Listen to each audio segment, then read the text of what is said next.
नमस्कार दोस्तों, मैं हूं शिवम पांडे और आप सभी का स्वागत है आपके अपने चैनल ट्रिक पॉइंट में। दोस्तों, आज हम लोग इस वीडियो में घरेलू हिंसा से महिला संरक्षण अधिनियम 2005 के बारे में विस्तार से और इसकी महत्वपूर्ण धाराओं को ट्रिक के माध्यम से पढ़ने वाले हैं। तो अगर आप यूपीएसआई एग्जाम की तैयारी कर रहे हैं तो आपके लिए यह वीडियो काफ़ी ज़्यादा महत्वपूर्ण हो जाता है। तो आप इस वीडियो को शुरू से अंत तक जरूर देखिएगा। तो देरी ना करते हुए चलिए इस वीडियो को शुरू करते हैं। तो यह अधिनियम, इसका नाम क्या है? घरेलू हिंसा से महिला संरक्षण अधिनियम 2005। पारित कब हुआ? तो 19 सितंबर 2005 को पारित हुआ। और लागू कब हुआ पूरे भारत में? तो लागू हुआ 26 अक्टूबर 2006 को। पूछा जाता है कि घरेलू हिंसा से महिला संरक्षण अधिनियम जो है, इसकी प्रकृति क्या है? क्या यह संवैधानिक है या संविधिक है? तो यह है सांविधिक। अगर आपसे पूछा जाता है इसकी प्रकृति क्या है, तो यह सांविधिक प्रकृति का है। इसमें अभी तक संशोधन कितनी बार हुआ? तो अभी तक 0 बार संशोधन हुआ, मतलब अभी तक संशोधन नहीं हुआ है। इसमें कुल धाराएं 37 हैं और अध्याय यानी भाग की बात करें तो वर्तमान में 5 भाग हैं। और घरेलू हिंसा से महिला संरक्षण अधिनियम जो है, इसका उद्देश्य क्या है? तो घरेलू स्तर पर हिंसा या प्रताड़ना से महिला को सुरक्षा प्रदान करना इसका प्रमुख उद्देश्य है। तो यह कुछ महत्वपूर्ण फैक्ट हैं घरेलू हिंसा से महिला संरक्षण अधिनियम 2005 के बारे में, जो कि आपसे सीधे एग्जाम में पूछ लिए जाते हैं। तो आप इनको याद रखिएगा कि यह पारित हुआ 13 सितंबर 2005 को, लागू हुआ 26 अक्टूबर 2006 को और यह सांविधिक है। संशोधन एक भी बार नहीं हुआ है। धाराएं कुल 37 है और अध्याय 5 हैं। तो अब हम लोग एक एक करके इसकी जो महत्वपूर्ण धाराएं हैं उसको ट्रिक के माध्यम से याद कर लेते हैं। मैंने आपको बताया कि धारा तो 37 हैं, लेकिन एग्जाम में सभी नहीं पूछी जाती हैं। आपके एग्जाम के लिए जितनी धाराएं महत्वपूर्ण हैं और जहां से एग्जाम में प्रश्न पूछे गए हैं वो धाराएं मैं आपको याद करवाऊंगा। तो देरी ना करते हुए चलिए हम लोग एक एक करके सभी धाराओं को देख लेते हैं। तो बात करते हैं धारा 3 की, जिसमें घरेलू हिंसा की परिभाषा की बात कही गई है। मैंने यहाँ पर धारा 1 और धारा 2 को शामिल नहीं किया है, क्योंकि हमेशा की तरह जैसे कि सभी अधिनियम में होता है, धारा 1 में संक्षिप्त नाम, प्रारंभ और लागू होना वर्णित है और धारा 2 में परिभाषाओं का उल्लेख किया जाता है सभी अधिनियम में, चाहे वह कोई भी अधिनियम हो। तो यहाँ पर उन दोनों धाराओं को हम याद नहीं करेंगे क्योंकि सभी में सेम रहती हैं, तो आपको सीधा से याद रखना है। तो यहाँ पर धारा 3 में बताया गया है घरेलू हिंसा की परिभाषा। तो घरेलू हिंसा कितने प्रकार की होती है? तो शारीरिक हिंसा, मानसिक या भावनात्मक हिंसा, यौन हिंसा या आर्थिक हिंसा। ये 4 प्रकार की जो हिंसा है इनको घरेलू हिंसा में शामिल किया गया है। अगर कोई भी स्त्री के साथ ये 4 प्रकार से कोई भी एक हिंसा करता है तो उसको घरेलू हिंसा बोला जाएगा। तो यहाँ पर देखिए 3 में आपको शब्द मिल जाएगा तीनना, यानी खींचा तानी टाइप का। आपको पता है जब हिंसा होती है मतलब मारपीट होती है तो लोग खींचा तानी करते हैं, तो तानी से आपको 3 याद आ जाएगा। तो याद रखिएगा कि धारा 3 में घरेलू हिंसा की परिभाषा की बात कही गई है। फिर अगला है धारा 4, जिसमें शिकायत करने के अधिकार की बात कही गई है।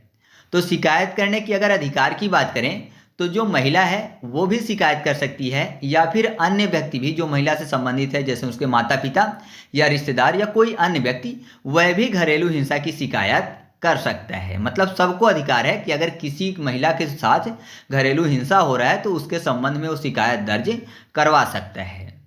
तो आपको पता है जब शिकायत दर्ज करवाते हैं तो वह A4 साइज में लिखी जाती है ना। शिकायत जो है A4 साइज में लिखी जाती है। तो A4 साइज में 4 यानी धारा 4। तो याद रखिएगा कि धारा 4 में शिकायत करने के अधिकार की बात कही गई है। नेक्स्ट है धारा 5, जिसमें पुलिस या संरक्षक अधिकारी के कर्तव्य की बात कही गई है। तो पुलिस या संरक्षक अधिकारी का कर्तव्य क्या होता है? जो पीड़ित महिला है उसको आश्रय गृह उपलब्ध करवाना, चिकित्सीय सहायता प्रदान करना और साथ ही साथ जो विधिक सहायता है वह प्रदान करना पुलिस और संरक्षण अधिकारी का कर्तव्य होता है। तो कैसे याद रखेंगे? यहाँ पर देखिए संरक्षण में आपको शब्द मिल जाएगा रक्षण। तो जाहिर सी बात है अगर किसी भी महिला के साथ हिंसा हो रही है और पुलिस को जानकारी मिली है और पुलिस ने देखा कि हाँ हिंसा हो रही है, मारपीट हो रही है, तो जाहिर सी बात है पुलिस जाकर बचाएगी। और सामने वाला अगर पुलिस की बात नहीं मानता है तो पुलिस को भी उसको पंच मारना पड़ेगा, है ना। महिला को बचाने के लिए पुलिस को पंच मारना पड़ेगा कि सामने वाला जो है वो गिर जाए। तो पंच मार के क्या करेगा, जो पुलिस है या फिर संरक्षण अधिकारी है वो महिला की रक्षा करेगा, ये उसका कर्तव्य है। तो पंच से आपको 5 याद हो जाएगा। तो याद रखिएगा कि धारा 5 में पुलिस या संरक्षण अधिकारी के कर्तव्य की बात कही गई है। नेक्स्ट है धारा 12, जिसमें मजिस्ट्रेट के समक्ष आवेदन की बात कही गई है। तो मजिस्ट्रेट के समक्ष जो आवेदन की बात है, पीड़िता खुद आवेदन कर सकती है या फिर उसका कोई भी प्रतिनिधि या फिर उसका कोई वकील मान लीजिए, वह मजिस्ट्रेट के समक्ष आवेदन करेगा और मजिस्ट्रेट जो है वो 3 दिवस के अंदर सुनवाई की तारीख तय करेगा। तो ये होता है मजिस्ट्रेट के समक्ष आवेदन प्रस्तुत करने पर।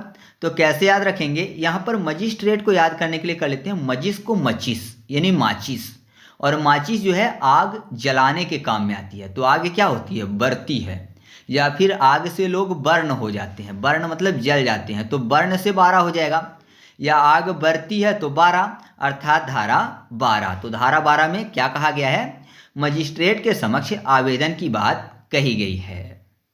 फिर अगला है धारा 17, जिसमें निवास के अधिकार की बात कही गई है।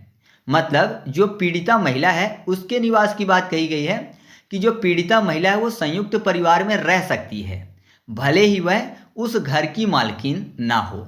यानी जहाँ पर परिवार रह रहा है वो पीड़िता महिला चाहे तो वहाँ पर रह सकती है, भले ही उस घर की वह मालकिन नहीं है, यह उसका अधिकार है। तो कैसे याद रखेंगे, यहाँ पर क्या लिखा हुआ है, निवास का अधिकार। और मैंने आपको बताया कि यह कहा गया है कि जो पीड़िता महिला है वो संयुक्त परिवार में एक साथ रह सकती है। मान लीजिए पति के साथ कहीं अलग रहती थी और पति हिंसा कर रहा है, ठीक है, कहीं बाहर रहती थी पति के साथ और पति मारपीट कर रहा है, तो महिला का अधिकार है कि वो अपने संयुक्त घर में जाकर रहे, भले ही उसकी वह मालकिन नहीं है। तो संयुक्त घर में रहेगी तो सबके साथ रहेगी, मतलब एक साथ रहेगी। अब एक साथ रहेंगे सभी लोग तो जाहिर सी बात है हिंसा से बची रहेगी। तो एक साथ यानी 1 और 7 अर्थात धारा 17। तो धारा 17 में निवास के अधिकार की बात कही गई है। नेक्स्ट है धारा 18, जिसमें संरक्षण के आदेश की बात कही गई है। तो मजिस्ट्रेट यह आदेश दे सकते हैं कि आरोपी जो है वो महिला के साथ हिंसा ना करे, दूसरा महिला के साथ किसी भी प्रकार से संपर्क में ना रहे या फिर घर में प्रवेश ना करे। तो मजिस्ट्रेट जो है वो संरक्षण के संबंध में यह आदेश दे सकते हैं। तो कैसे याद रखेंगे, संरक्षण में आपको शब्द मिल जाएगा सन और रक्षा। सन मतलब पुत्र और रक्षा या पुत्र या पुत्री कुछ भी मान लीजिए, उसकी रक्षा की बात हो रही है। तो आपको पता है जब तक बच्चे वयस्क नहीं होते हैं तो माता पिता ज़्यादा चिंता करते हैं, और जैसे ही बच्चे वयस्क हो गए, 18 साल के हो गए वयस्क, सरकारी रूप से वयस्क 18 साल में, तो बच्चे जो है खुद का फैसला लेने लायक हो जाते हैं। तो 18 साल तक संरक्षित रहते हैं माता पिता के संरक्षण में। तो आप ऐसे याद रखिएगा कि धारा 18 में संरक्षण के आदेश की बात कही गई है। फिर अगला है धारा 19, जिसमें निवास संबंधी आदेश की बात कही गई है। तो 19 और उन्निवास, 19 उन्निवास है ना, ऊ बस जोड़ेंगे तो उन्निवास यानी 19 शब्द यहाँ पर आपको मिल जाएगा, दोनों मिलते जुलते शब्द हैं। तो धारा 19 में किस बात को कहा गया है, निवास संबंधी आदेश की बात को कहा गया है।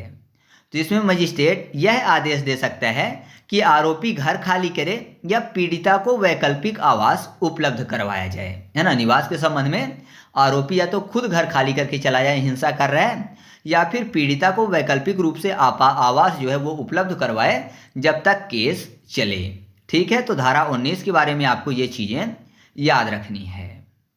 फिर अगला है धारा 20, जिसमें आर्थिक राहत की बात कही गई है। तो आर्थिक राहत की बात मतलब पीड़िता को चिकित्सा खर्च, भरण पोषण, नुकसान आदि की भरपाई दिलाने का जो आदेश है वो मजिस्ट्रेट कर सकते हैं, किसके अंतर्गत, धारा 20 के अंतर्गत, क्योंकि धारा 20 में आर्थिक राहत की बात कही गई है। अब इसको कैसे याद रखेंगे, 20 में आपको शब्द मिल जाएगा विष। विष मतलब जहर होता है, और कोई भी जहर पी लेगा तो जाहिर सी बात है उसको अर्थी में लेटाना पड़ेगा, है ना, डेथ हो जाएगी उसकी, तो उसको अर्थी में लेटाना पड़ेगा। अर्थी फॉर आर्थिक राहत, तो विष पीने से अर्थी में लेटा। तो याद रखिएगा कि धारा 20 में आर्थिक राहत की बात कही गई है।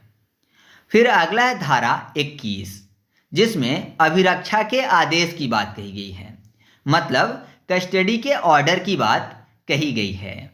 तो इसको कैसे याद रखेंगे, अभिरक्षा लिखा हुआ है, यानी अभी रक्षा करने की बात। तो जैसे कि नॉर्मली मान लीजिए किसी को बहुत बड़ा संकट आ जाए, तो जब कोई भी बड़ा संकट आ जाता है तो अभिरक्षा करने के लिए किसको बुलाते हैं, अगर पास में कोई नहीं है तो भगवान को बुलाते हैं। मतलब एक ईश को बोलते हैं कि हे भगवान मेरी रक्षा करो, अभी मेरी रक्षा करो, क्योंकि पास में कोई नहीं है तो भगवान को ही बुलाते हैं कि हे भगवान अभी मेरी रक्षा करो, आप ही मेरी सहायता करो। तो भगवान मतलब एक ईशी याद आते हैं रक्षा के संबंध में, तो एक ईश फॉर 21। तो धारा 21 में अभिरक्षा के आदेश की बात कही गई है। तो यहाँ पर जो अभिरक्षा के आदेश की बात कही गई है, ये मजिस्ट्रेट द्वारा बच्चों के अस्थायी अभिरक्षा के आदेश की बात कही गई है। मतलब जो बच्चे हैं उनकी अस्थायी अभिरक्षा जो है, टेम्परेरी जो कस्टडी है वो किसके पास रहेगी, उसकी बात यहाँ पर कही गई है। फिर अगला है धारा 22, जिसमें क्षतिपूर्ति के आदेश की बात कही गई है। तो क्षतिपूर्ति के आदेश की अगर बात करें तो पीड़िता को मानसिक पीड़ा या शारीरिक चोट के लिए मुआवजा दिया जा सकता है, ये धारा 22 में कहा गया है। तो क्षतिपूर्ति मतलब जो भी क्षति हुई है तो मजिस्ट्रेट बोलते हैं कि उसके लिए पैसे दे दो, है ना, जो क्षति हुई है उसकी पूर्ति कर दो, क्षतिपूर्ति दे दो, पैसे दे दो यानी 2 और 2 22 होते हैं। तो याद रखिएगा कि धारा 22 में क्षतिपूर्ति के आदेश की बात कही गई है। और क्षति कौन सी, तो मानसिक पीड़ा या फिर शारीरिक चोट से संबंधित मुआवजा। फिर अगला है धारा 23, जिसमें अंतरिम व तत्कालिक आदेश की बात कही गई है। तो इसमें आप एक चीज़ यह याद रखिएगा कि आपात जो स्थिति होती है उसमें बिना आरोपी की उपस्थिति के भी तत्कालिक आदेश जो है वो जारी किए जा सकते हैं। मतलब जरूरी नहीं है कि आरोपी जो है वहाँ पर उपस्थित हो, है ना। तो आपात स्थिति में आरोपी की उपस्थिति के बिना भी तत्कालिक आदेश जो है वो जारी किए जा सकते हैं। इसमें यही महत्वपूर्ण है। बाकी आप यहाँ पर ऐसे याद रखिए कि तत्कालिक में आपको शब्द मिल जाएगा काली। तो कोई बहुत काला है तो ऐसा मानिए कि काला है तो जो गोरे लोग हैं वो दोस्ती करना पसंद नहीं कर रहे हैं। तो दोस्ती में 2 और 3 दोस्ती क्यों नहीं कर रहे हैं, क्योंकि काली है। तो काली से हो जाएगा तत्कालिक आदेश। ठीक है, तो धारा 23 में अंतरिम व तत्कालिक आदेश की बात कही गई है। इसके बाद जो अगला है वह है धारा 31, जिसमें आदेश के उल्लंघन की बात कही गई है कि यह एक दंडनीय अपराध है। तो अगर कोई आदेश का उल्लंघन करता है तो एग्जाम में पूछा जा सकता है कि उसके लिए क्या सजा है। तो 1 वर्ष तक का कारावास या जुर्माना या फिर दोनों, यानी कारावास और जुर्माना दोनों। ठीक है, तो आपको इतनी चीज़ें घरेलू हिंसा से महिला संरक्षण अधिनियम के बारे में याद रखनी है। तो इस तरीके से अपनी ये वीडियो कंप्लीट हुई। आपको वीडियो कैसी लगी कमेंट करके बताना, और वीडियो अच्छी लगी हो तो वीडियो को लाइक कर दीजिएगा। और हाँ, मेरे द्वारा यूट्यूब पर अपलोड की गई किसी भी वीडियो का अगर आप फ्री में PDF चाहते हैं तो टेलीग्राम पर जाकर सर्च करिएगा ट्रिक पॉइंट और चैनल को ज्वाइन कर लीजिएगा। वहाँ पर आपको सभी वीडियो की फ्री में A4 साइज में PDF मिल जाएगी। तो चलिए मिलते हैं अगले वीडियो में, तब तक के लिए जय हिंद।